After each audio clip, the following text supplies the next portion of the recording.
They won't recognise me with my glasses on, so that's why I have to take them off. I'm not sure they recognise you anyway. Hi guys, welcome to my channel. My name's Abbysbooks. Is it? Thanks, you're on the intro now.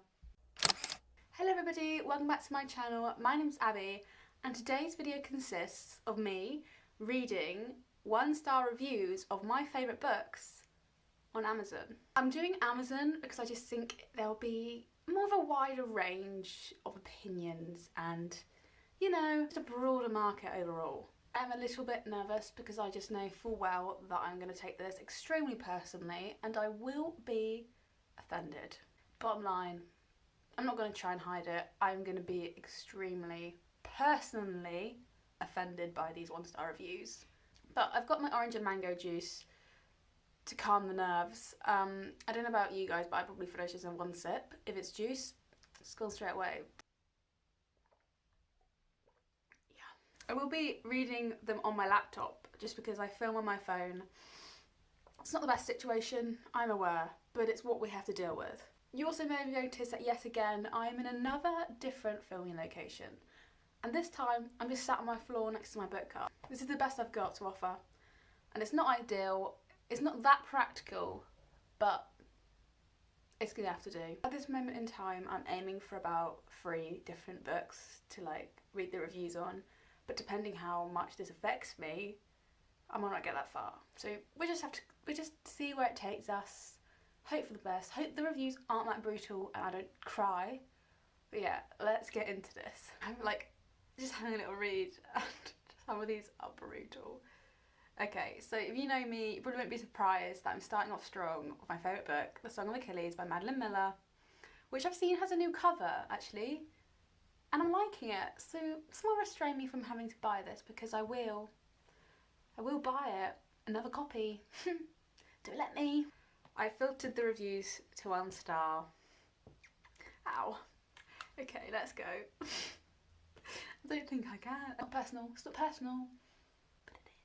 Okay, first one I'm immediately seeing is titled Awful. So, okay, let's read. Starts well, but then all downhill. Cheesy gay love story. Will appeal to teens and fans of chick lit, perhaps. What? This trite and boring book is hardly deserving of any prizes, the bestowers of which need to get out more. I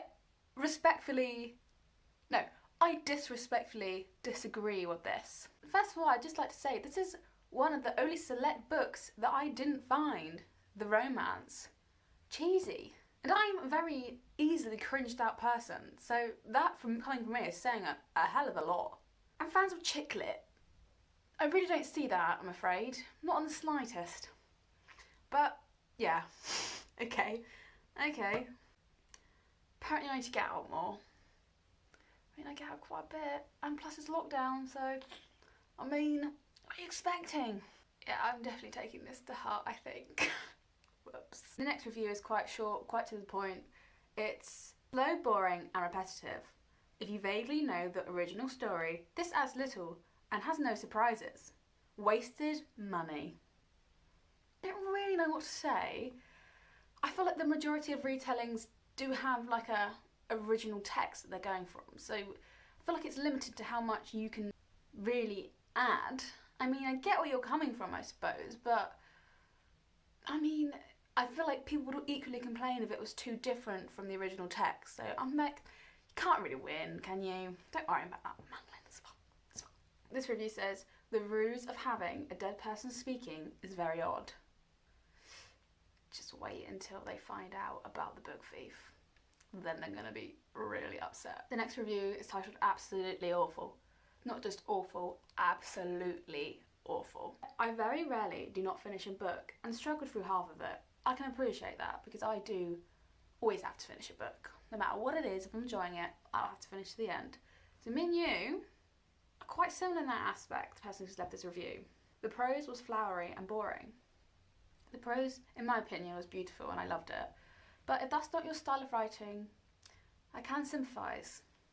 I can. A complete load of tripe. I can't, yeah, okay, moving on. To be honest, I'd rather have read the Homer version. which is completely valid. Completely valid of you. Still hurts me to hear it. This one's made me laugh because it's a very passionate paragraph about how much they dislike this book. And my favourite part of this review is, honestly, do not waste your time on this garbage or your money. Go for a walk, go to the gym, you could even go shopping. I'm a big fan of a walk, but I'm also a big fan of the Song of Achilles, so it's one review with 2 words that I just wholeheartedly disagree with, and it says, poorly written. I don't think it's poorly written at all. I should not be doing this trend. I should not be doing this trend. In life, you've got to accept that people are going to disagree with you. And obviously doing this trend, I'm finding that very hard to accept. Started rather weak and found Patroclus a disengaging character who came across weak. And I think that's kind of like half the point. Would have preferred more about Briseis. I mean, I could get behind that. I could definitely get behind more Briseis content. But on that note, if you do want to read more about Briseis, The Silence of the Girls by Pat Barker is also an incredible book that focuses on women's voices. Well, someone has actually put the book in the bin. Ooh. This is just a bad romance novel. Glad it was relatively cheap. In the bin now. There's many people that would have loved that copy. Please don't put it in the bin. Ouch. Okay, I'm feeling I'm moving on from the Song of Achilles now because I've taken too many hits too close to home. So I'm gonna start fresh with the next book, one of my next favourite books, Furyborn by Claire Legrand. It's not as popular, I don't think, so maybe there won't even be any 1-star reviews. Girl can dream. Furyborn. Enter. There she is. A beautiful book. So for the Furyborn, there's only 4 negative reviews, and one of them is about the condition of the book. So technically that isn't about the writing, but that's just for Amazon, I suppose. But we'll get cracking into the 3 because I'm interested to see what people disliked about this. So this person says, the character's development is weak and they're not even likeable. I mean, personal preference really, but I fell in love with literally every single character in this book. I mean, the 2 protagonists are literally my favourite characters of all time. So that one's a bit close to home for me. Wow. The dialogue is cheesy. Again, disagree with that. As I said before, I'm very attuned to cheesy writing and I am so sensitive to cheese and cringe.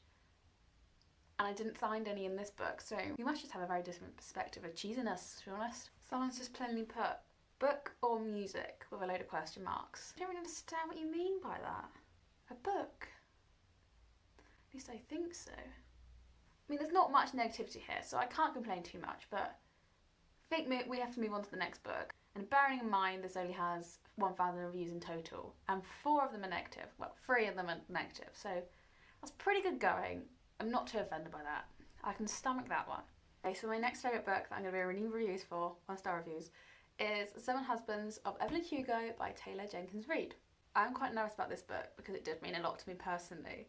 So I'm not sure how I'm going to react to the criticism of it, but nothing could ever change my opinion on it. Okay.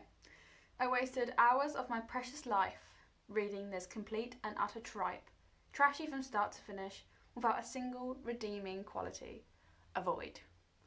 I would strongly urge you not to avoid this book. I strongly urge you to read it. It hurts to hear people saying they wasted their life on it, because surely if you don't like it that strongly, then you wouldn't read the whole thing, and it wouldn't be a waste of life. But each to their own, I suppose. Someone's literally just put revolting. Yeah, I'd like some expansion on that review. Someone's also put implausible plot. I just think little plots are supposed to be a bit, out there, away from reality, because otherwise we wouldn't enjoy them. They'd just be a bit boring. I personally love reading about the most famous Hollywood star in retirement talking about her 7 husbands and true love. I thought that was mega entertaining. I didn't even care it was implausible. Still taking this quite personally, aren't I? Yeah. The book went on and on. Quite laborious. I definitely would not recommend. Boring. Sorry. At least they apologise. I feel like from the title of the book, 7 Husbands of Evelyn Hugo, you're going to expect to go through each husband. Which I was anyway.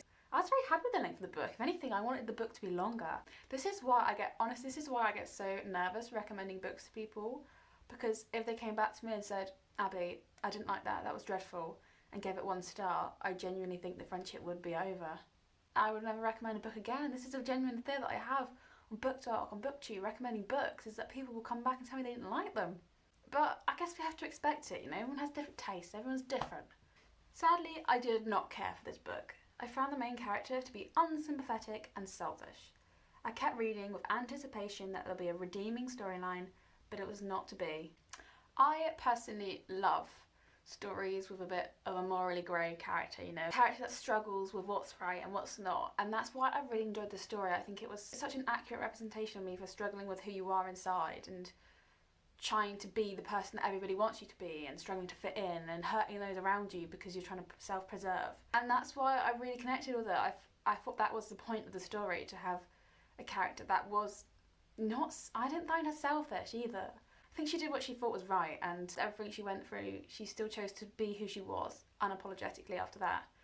And that is why I love this book so much. Maybe it's because I'm an English lit student, but I read so deeply into every book and every character. I just connected with it so much. So maybe, like I said, that's probably why I'm taking it so personally, these negative reviews. But contrary to popular belief, I did not enjoy this book. There really was no climax, and it was predictable. I couldn't wait for it to end. You didn't have to read to the end if you really didn't like it. There's no law. I thought there was a really big climax in this book, and I didn't think it was predictable. I wasn't expecting the ending. I'm really proud of myself in thinking that I'm going to guess the ending, but for this one, I feel like I should have probably got it, but I just didn't, and that's why I was so hurt by it. Just a horrible person. Who cares about her life? Me. I care. So take that. I feel hoodwinked by this book. It's such a great word, isn't it? Hoodwinked. Hoodwinked by a book. Who would have thought? So again, I'm going to stop there for Evelyn Hugo because again, it's hurting me. So I think I might do Six of Crows next, just because obviously I loved it, rated 5 stars, one of my favourites, but also because of the TV show that's just come out. And I actually have only watched the first episode because I've been so busy with uni work. I feel so left out. But I feel like I have watched the majority of the scenes on TikTok because I'm just awful and I can't not spoil things for myself. Someone is very upset with the cliffhanger this book ended on. What happened to the rest of the book? Really disappointed that it finished with such a cliffhanger. I hate it when books are released and the story finishes halfway through. There is no real end to it. It stops abruptly. Just wait for the sequel and all your questions will be answered. I can tell you like the book because you're so invested in the ending. Just wait for Crooked Kingdom. Imagine how we all felt when Mark of Athena was released. Very angry. I sympathised, but I still waited for the next book. And then all my prayers were answered with it. Why is it so hard to find a good adult fantasy these days? That's because this is young adult fantasy. Someone's here saying they flew through Shadow and Bow, but thought this thinking it would hold, but no matter how hard they tried, they just didn't hold on, not even a little bit. I feel that's very controversial. I feel like a lot of people would say the opposite, that they loved Six of Crows and Crooked Kingdom but couldn't stand Shadow and Bone trilogy. I personally love both and I'm very attached to both, but it's interesting to see people's different opinions on the two different series. I think my least favourite out of all the series that she's written in the Grishverse is King of Scars. It's probably my least favourite. So yeah, it's interesting to see, isn't it? Because I thought it was overwhelmingly Six of Crows was the favourite, but obviously this person disagrees, which is a very hot take. Review I can sympathise with. I was extremely excited to get this book, but excitement turned to disappointment when I saw the Netflix logo imprinted on the cover. Oh, I know. I do hate that. I am someone who loves nice covers and I really dislike logos printed on them. Me too. Me too. It's the stickers that don't come off that I really don't vibe with. Fair enough, some of the stickers, you peel them off and they're a bit of a grimy, but you can get that off. If they're literally printed into the book, you have no chance of getting rid of that. Too many made up names. I think that might be the point. Sounds a bit boring to listen to. Made the trip to work longer. Oh crikey, that's not good. I mean, maybe you want the trip to work to be longer though. Maybe that was a help. I don't want the trip home. If it was a trip home, then that I could just understand that. The trip to work? I never wanted to get to work. Okay, I think I might have had enough today. I think that's all I can stomach for today. Thought I'd finish it. So yeah, I'm going to stop the video there just because, for me, for the benefit of me. I really hope you enjoyed doing this. It was quite fun to film, was it fun? maybe not fun, interesting to film. If you have any suggestions of what to see next, let me know. I'm a bit busy with university work and essay writing at the minute, so I'm afraid the readathon has to be put on a bit of a hold, which I'm a bit disappointed about, as well as watching Shadow and Bone, which again I'm also very disappointed about. But yeah, I really hope you enjoyed this little video. If you did, please give it a thumbs up, leave a comment or subscribe to my channel because that would mean a lot to me. And yeah, you can keep up to date with me on all my other social medias, which I will link in the description below. Thank you so much for watching, and I hope to see you again very soon. Goodbye!